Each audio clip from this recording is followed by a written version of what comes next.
Welcome aboard my 5 days 4 nights Ovation of the Seas Cruise vlog. We reached Marina Bay Cruise Centre at 11:40 am, dropped off our luggage like pros, went through check-in, and before we even processed what was happening, we were on board. We explored the lower deck where all the shops are, and spoiler alert, the restaurant opposite would be our dinner spot for tonight. A very important detail because I'm basically here for food and vibes. First missions lunch at Windjammer Marketplace, and wow, the buffet looked like it was sponsored by all 7 continents. Pudding, cakes, hot dog buns, bagels, mac and cheese, fries, sliced beef, fried rice, bread corn, chicken, potatoes, and much more that my camera didn't even have time to focus on.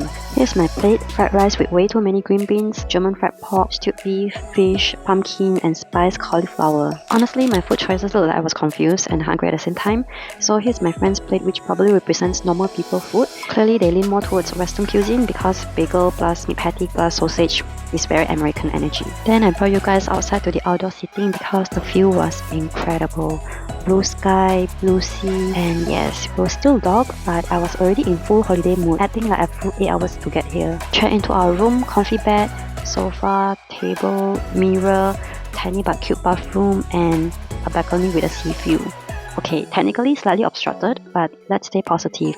I see sea, plus I have balcony, and I'm satisfied. Next, we explore the play area, arcade, and a massive multifunctional court that can transform into basketball, roller skating, and bumper cars. Then we found a mini archery setup randomly placed in the walkway. So of course my husband tried it because why not? We also found a mini football area clearly meant for kids, but age is just a number, maturity is optional. So yes, we played. On the upper level, there was an Xbox corner, air hockey, football table, and 4 ping pong tables. To play ping pong, booking was required, and luckily one slot was still free. Fun fact, it was my first time ever ping pong game, and somehow I fell in love with it. New spot unlocked. Next, we grabbed a hot dog. Yes, we already ate lunch, and yes, somehow we are still hungry. They had chicken, pork, and beef sausages. We chose pork smoked breakfast with caramelized onions, cabbage, and bell peppers, topped with mustard, ketchup, and paired with Coke Zero. My husband claimed the Coke tasted nicer because it's from Japan.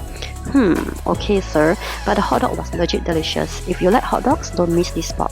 After that, we continue exploring gym area, indoor pool, outdoor pool. The ship is huge, like a floating mall with beds. We joined name that tune music teams and general trivia at music hall. Let me confess, I'm horrible at trivia. I can't even remember movie titles properly. But my husband and his friends, Trivia Avengers. They carried the team so hard that when we won, the host said, "Do you people not work? You have watched every movie." We probably collected our keychain prize like it was Olympic gold. We tried going to the gym later, but I was too distracted with incoming work messages, so my husband worked out, I worked on replying. After gym, we rehydrated responsibly with another soda. Then we joined ABBA Hits Trivia at Schooner Bar.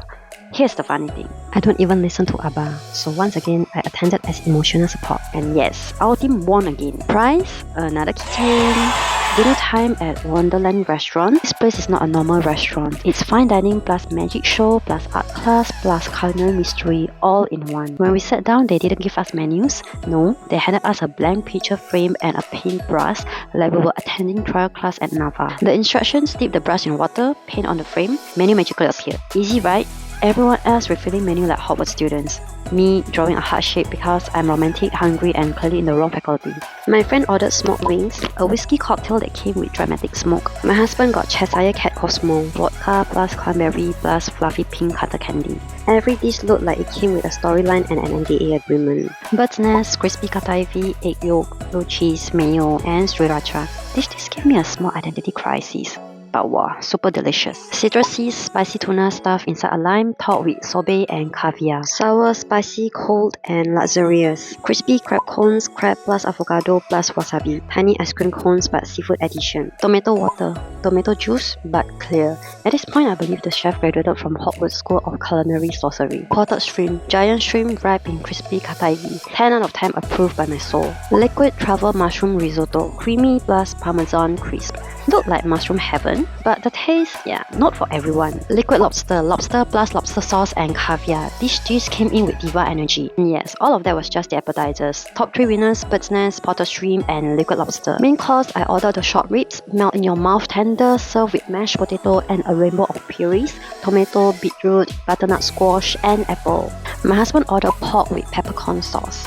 Mine tasted better. For dessert, I picked the forbidden apple, raspberry cream, lemon curd, crumble, and yogurt ice cream. My friend got the mystical mushroom garden, pistachio white chocolate mousse with red velvet soil and mango sorbet, straight out of a fairy tale. My husband went for the world, a chocolate sphere that melts when hot sauce is poured over it, revealing peanut butter ganache and salted caramel ice cream. After dinner, we decided to watch the Funny Bones comedy show at the Royal Theatre. Honestly, this comedy show is more suitable for kids. Us adults need something that is super funny to make us laugh. Then we ended the night at Casino Royale. We walked one round, felt poor, and left to sleep. Financially wise decision. And that completes day 1 on Ovation of the Seas. Like, subscribe, and stay tuned for day 2 Sea Day adventures.